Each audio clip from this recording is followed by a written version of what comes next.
The fight began, and in the blink of an eye, Jin Mori swiftly took the commissioner's glasses off and knocked him down with minimal effort before the guy could react. The announcer was surprised and shouted that the match was over, leaving the audience upset because it had ended so quickly. Suddenly, the guy became enraged and rushed to attack Jin Mori, but Jin Mori evaded the attack and delivered a kick that sent him flying. The audience fell silent because it was clear that Jin Mori possessed incredible strength. Afterwards, a giant monster or god emerged from the guy's body and began to attack Jin Mori, who had to run around the ring to avoid the monstrous attacks. The power of this monster was far beyond anything anyone had seen before. The monster tried to impale Jin Mori with a sword, but something stopped it, and then the monster disappeared. The other commissioners arrived to restrain the green-haired guy, who was furious about the humiliation he had suffered at the hands of Jin Mori. When Nugent arrived, he punished the green-haired man by reducing his salary for 3 months due to his behavior. Then, he approached Jin Mori, who was resting, and congratulated him on his victory.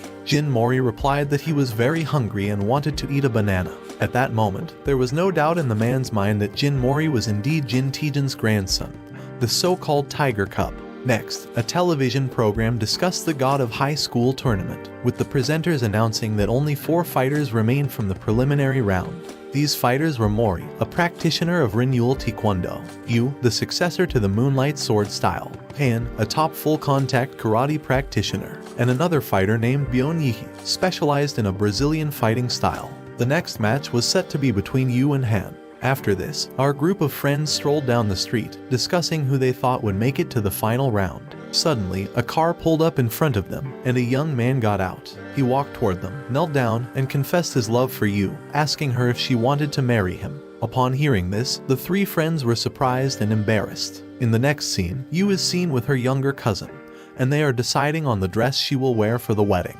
The little girl expresses disbelief that Seongjin has decided to marry Yu, revealing that this young man is a famous fighter who works in television. Seongjin expressed his desire to let Mira and her sword shine. Later, we are shown a flashback to Yu's childhood when her father had died, and she was approached by her uncle. Her uncle told her that she would now live with him and take care of her father's sword. He also attempted to teach martial arts but was too weak, and his students left the academy. Yu declared that she was the rightful owner of the sword and must secure a bright future for it. Later, at the dojo, the uncle asked Seongjin why he wanted to marry Yu. He replied that he had many plans involving her and the sword. He expressed his determination to fulfill a dream that neither he nor his brother could achieve. Later, Mori was trying to decide which burger to order when he overheard a conversation in line about his friend's upcoming marriage. He decided to go to her house to ask her why she was marrying Seongjin. When she asked how he found her house, he revealed that he had asked the people who organized the tournament. Yu tried to close the door, but he held it open and questioned why she was getting married if she wasn't in love, especially at the time of the semifinals. She explained that she had to do it for the sake of the sword and the moonlight style. Afterward, she closed the door and Mori ended up falling down the stairs. However, she appeared to be sad, as she did not want to get married. Next, Mori called Han, who was working as a food delivery driver, and informed him about Yu's marriage to a television personality whom he didn't trust. Han advised him to stop interfering in matters that didn't concern him, but Mori insisted that something didn't seem right because Mira didn't appear happy. In a scene change, Yu was dressed as a bride, and her uncle had memories of her not liking the same things as other girls. She preferred staying at home and cleaning, or when they walked on the street, she would gaze at other girls' clothes. He would ask if she wanted him to buy her some, but she always said she didn't need them. Now, it was strange that she was getting married, and even stranger that she was doing it with someone she didn't love. He went to where Seongjin was and asked him to cancel his niece's wedding, stating that Yu didn't want to get married and that she was still a child. However, as he said this, Yu entered and claimed she was happy and wanted to fulfill her dream of getting married. It was clear that she had something else in mind. She mentioned that Seongjin's power would change the fate of the Moonlight Sword style. Her cousin became sad because Yu didn't usually speak in that manner. Later, we saw the cousin telling Jin Mori about her father and the sword. He wanted to talk to Yu and make her see the reason, but security guards appeared and prevented him from reaching her because he didn't have an invitation. He tried to go over them but was thrown to the ground. In a flashback, we saw Seongjin's true intentions, and we discovered that he belonged to a religious cult where everyone wore robes. In this cult, the leader instructed the young man to obtain the sword along with the hand that wields it, referring to Yu as she was the only one who could control it. The leader mentioned that whoever possessed this sword would be able to rule as a god. Mori was fighting with the security guards, but he couldn't use his taekwondo techniques against them because they were too weak. Suddenly, Han appeared and knocked the security guards aside with his shoulder, defeating them all. He told Jin Mori that he wasn't hitting them but merely pushing them aside. Seongjin looked at his guards and was disappointed in them. Mori interrupted the wedding, but Seongjin attacked him with a sword brought by a servant. However, Han intercepted the sword with his hand, giving Mori an opportunity to speak with Yu. He told her not to marry Seongjin, but she insisted on fulfilling her father's wish, which was for Yu to find someone very strong to inherit the sword. She had rejected all the boys who wanted to date her because they were too weak. While she was explaining this, she threw punches at Mori, who was defending himself. At this point, her uncle intervened, and she accidentally hit him in the face. After this, we saw that both her uncle and her cousin did not want her to get married. Mori told her that she should do what she truly desired, and upon hearing this, she had a childhood memory of her father saying the same words. It became clear that she had misunderstood her father's words, as he was telling her to use whatever technique she wanted to control the sword. Remembering this, she decided and told Seongjin that she didn't want to marry him. She also mentioned that she would protect the Moonlight Sword style herself. However, Seongjin refused and said he would obtain the sword and the girl by any means necessary. He then summoned a deity similar to the one we saw emerge from the green-haired guy during the fight against Mori. As a result, the place began to collapse, and Han shouted at people to flee. Seongjin then attacked Han with his sword and wounded Yu in the stomach, due to her getting in between them.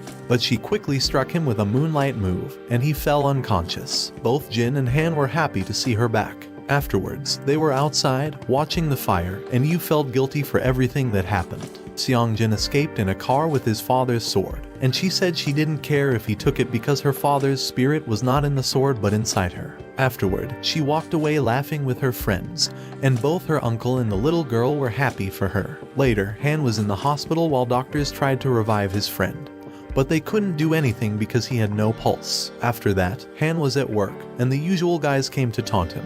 This time, he didn't allow them to make fun of his friend and beat all three of them.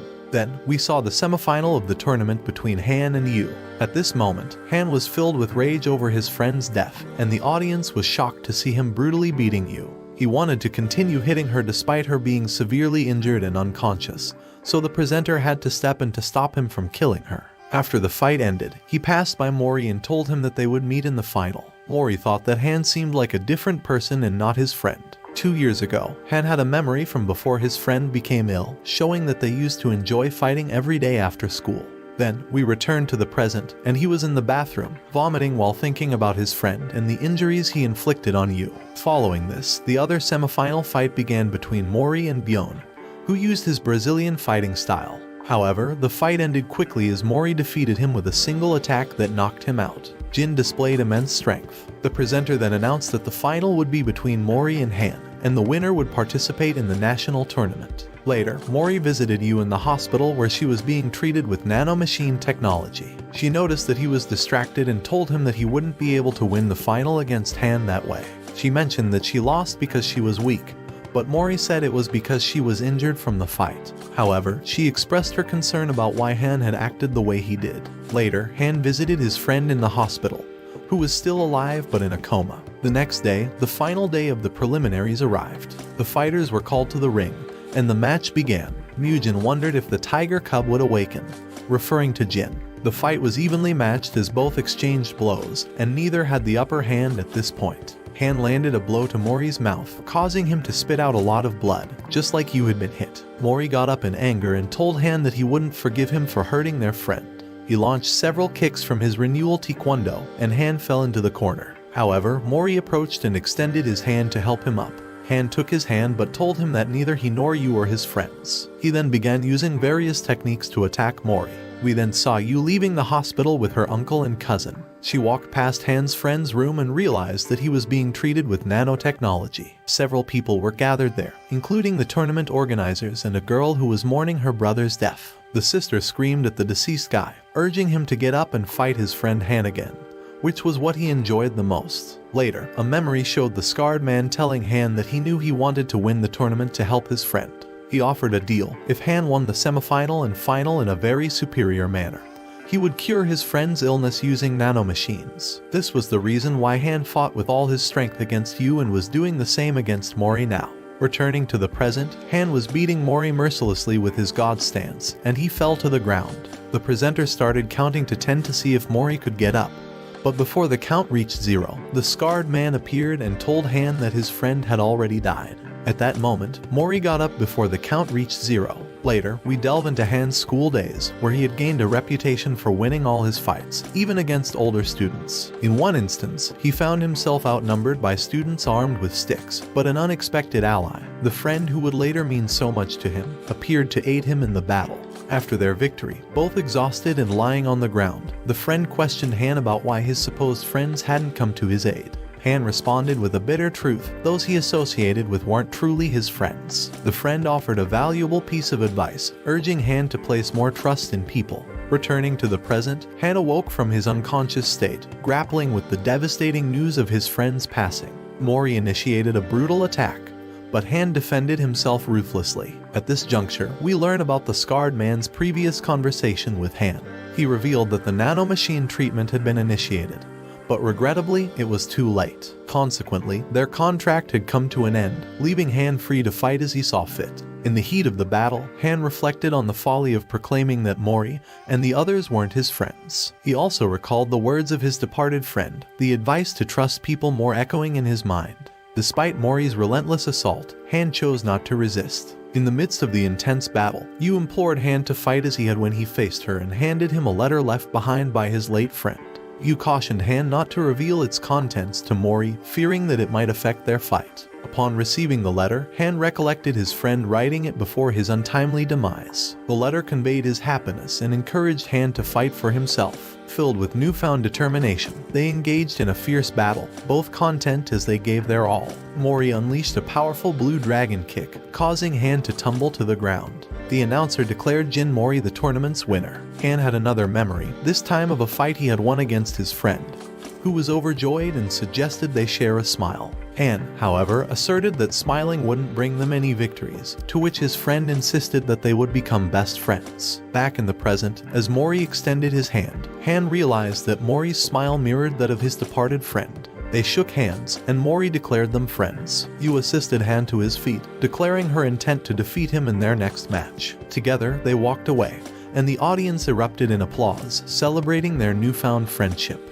Jin Mori's grandfather, named Jin Tijin, finds himself deep in the forest when a group of men dressed in robes from the religious cult suddenly appears. One of them approaches the elderly man, suggesting that strong individuals should unite and join their cause, claiming that they've been bestowed with power from heaven. However, the old man vehemently refuses, asserting his right to live life on his own terms, a sentiment he often shares with his grandson. In response to this refusal, the man's expression changes, hinting that he might have used some form of power or manipulation on the elderly man. Mori lies on his bed, pondering the whereabouts of his long-lost grandfather, whom he hasn't seen since his childhood. Meanwhile, on television, the presenters make an announcement about the upcoming national tournament, which will be held in teams starting in 2 weeks. To participate in this tournament, the top 3 fighters from each regional preliminary must form teams. In order to determine the 3rd and 4th place fighters, Yu competes against the fighter skilled in Brazilian style and easily secures the 3rd place position.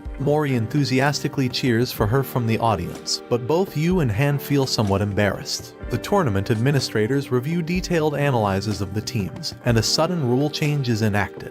This change is motivated by the realization that anyone on the teams could be the key, as they all possess key-like qualities. They understand that the key is awakened when the individual's strongest emotion triggers their latent power. Additionally, the administration expresses concern about the cult's increasing audacity after the preliminaries, as they are pursuing the same objectives. Mori expresses his happiness that Yu has won, ensuring that all 3 of them can participate in the upcoming big tournament as a team. They walk down the street together, and Mori is excited about the prospect of going to the tournament with his friends. However, a sudden realization strikes him: in a team competition, he won't be able to fight against his friends. Yu questions why he would want to fight against them, and Mori responds that being the strongest is incredibly cool. During this conversation, Mori senses someone passing by, but the person disappears quickly, leaving him intrigued. Later, we see an elderly man who has been sent by the scarred man to spy on Mori. It becomes clear that this elderly man is a master, and they summon these masters using cards. There are 6 of them in total. The elderly man used to be Mugen's teacher, and he believes that Jin Mori must be strong because he survived after consuming the sage fruit. Thus, the elderly man intends to mentor him. Continuing the storyline, we are shown what transpired with Mori's grandfather. The men in robes summon a god from the sky, creating a portal through which a giant sword descends, pointing towards the elderly man and causing massive destruction in its wake. This catastrophic event makes them believe that the end of the world is imminent. Yu is deeply contemplating her role in the team, feeling like she's merely an extra. Later, she encounters the fight presenter while he is with his family at a store. She notices that he is blind and congratulates her on her victory in the fight. He then tells her that the real tournament is about to begin and that she needs to tap into the full power of the Moonlight Sword style. He emphasizes that she must invest her emotions into the sword, otherwise, her strength will be in vain. Surprisingly, he reveals that he lost his sight due to the Moonlight Sword. As the presenter heads back to his car, he detects a foul odor, which turns out to be emanating from a member of Nox. Afterward, Han has a conversation with Mugen, who questions whether Han still wishes to participate in the tournament after his friend's death, implying that he doesn't have to continue fighting. Han responds by stating his commitment to repaying a significant debt and his determination to win the tournament, as it's what his late friend would have wanted. He also expresses his curiosity about the hidden power behind the tournament, alluding to the god that emerged from the green-haired man during Mori's fight. This revelation captures the scarred man's attention as he gazes at images of gods on the wall. Mori is dedicated to his training in an effort to gain more muscle and surprise Yu and Han. However, his training regimen includes activities that are not very effective, such as chasing after a cat. In another instance, he assists some children in retrieving a balloon stuck in a tree. Unfortunately, the branch breaks, causing him to fall and twist his ankle. Unbeknownst to Mori, the elderly man seen earlier appears behind him and inserts a needle into his ankle, miraculously relieving his pain.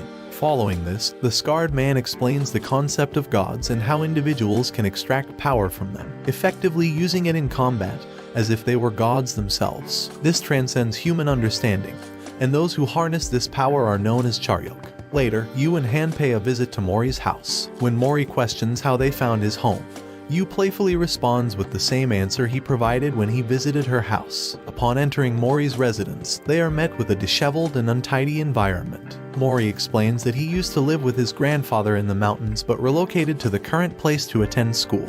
The three friends exchange the knowledge they have acquired over time, discussing topics like Charyok and Mori's healing abilities as he successfully relieves Yu's sore shoulder. They recognize the need to stay vigilant, as many of the fighters in the tournament are now wielding the power of gods. The highly anticipated national tournament, featuring the country's best teams, is on the verge of commencing. In total, there are 3 fighters representing each of the 9 regions, making for a total of 27 competitors. The stakes are high, as the tournament promises the winners the incredible power of a god, which has the potential to grant any wish. Yu keenly observes that the presenter for the tournament is different from the one they encountered previously. However, a disturbing revelation soon unfolds as it's broadcasted on television that the previous presenter was brutally murdered in a park. The shocking news sends shockwaves through the audience and participants alike. We then catch a glimpse of the individual responsible for this heinous crime, who appears to revel in the chaos and violence he has caused. He expresses sinister satisfaction at having also eliminated the green-haired commissioner with glasses, one of the tournament's strongest contenders. The presenter explains that there will be 3 fights, and the team that wins 2 of them will move on to the next round. Mori steps up to fight first, and Yu cautions him to be careful because the opposing team is formidable.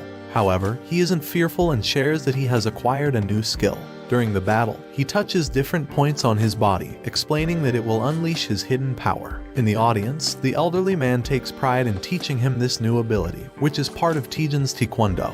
Unfortunately, Mori couldn't move because he touched the wrong spots on his body, allowing his opponent to capitalize on the situation, delivering powerful kicks and securing victory in the first match. In the second match, Han faces the largest member of the opposing team. The presenter points out that this fighter is the oldest in the tournament, at 38 years old, surprising the audience as he doesn't resemble a high school student. In another scene, the person responsible for killing the presenter and the green-haired commissioner gloats about how easy it was to take their lives. However, it's revealed that the green-haired man, named Q, miraculously survived despite having a sword through his lung. He summons a god, which swiftly severs the assassin's arm. Back at the tournament, Han is locked in a fierce battle against his older opponent. Han manages to land multiple powerful punches on Pum, causing worry for Pum's brother. However, Jang, Pum's brother, reassures him not to fret as Pum never gives up. This triggers a flashback to Pum Kwang's time working in construction, where fellow workers ridiculed him for his repeated failures to pass the high school entrance exam. His brother delivers a bag of books for him to study with, and they discuss Pum's determination. Meanwhile, Jang watches from a distance and declares her determination not to become a loser like them. After losing a fencing competition, she vents her frustration by throwing her fencing sword against a wall. Pum Kwang approaches her and inquiries about her well-being. She already knows his name, as people often gossip and speak ill of him. Curious, she questions why he keeps trying when everyone mocks him for being a poor student and older. Pum Kwang reveals that he refuses to give up, sharing that he attempted various endeavors after leaving school, but ultimately gave up on all of them. He advises Jang not to give up if she truly wants to achieve something.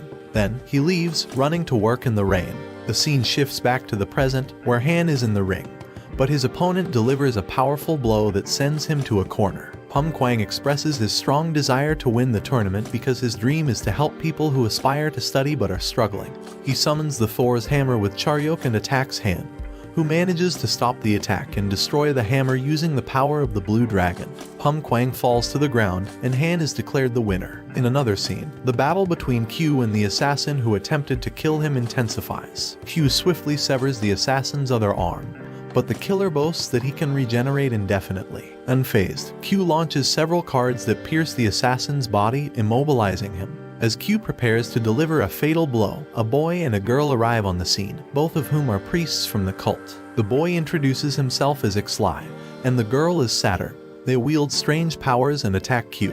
However, the white-haired organizer, aware that Q had removed his limiter, arrives to assist him. She had sensed something amiss and came to investigate. Back at the tournament, the final match between Yu and Jang is about to commence, and the victor will determine which team advances to the next round. Initially, both girls wield sticks in their fight, but Jang quickly realizes that Yu holds the advantage. Pum Kwang fervently cheers for Jang, urging her to fight with unwavering determination and not give up. Jang conjures a power resembling a yellow light sword and attempts to strike Yu, but Yu skillfully evades the attack. Recalling the presenter's words in the park, Yu unleashes the full power of the Moonlight Sword style, delivering a powerful kick that shatters Jang's sword and secures her victory. Returning to the confrontation between Q and the white-haired girl, they emerge victorious against the cult priests. However, before they can execute the priests, Ixlai grabs Saturn, and the two of them manage to escape. Meanwhile, the other assassin's head begins to swell uncontrollably, eventually causing an explosion that engulfs the entire apartment and cuts off power throughout the building.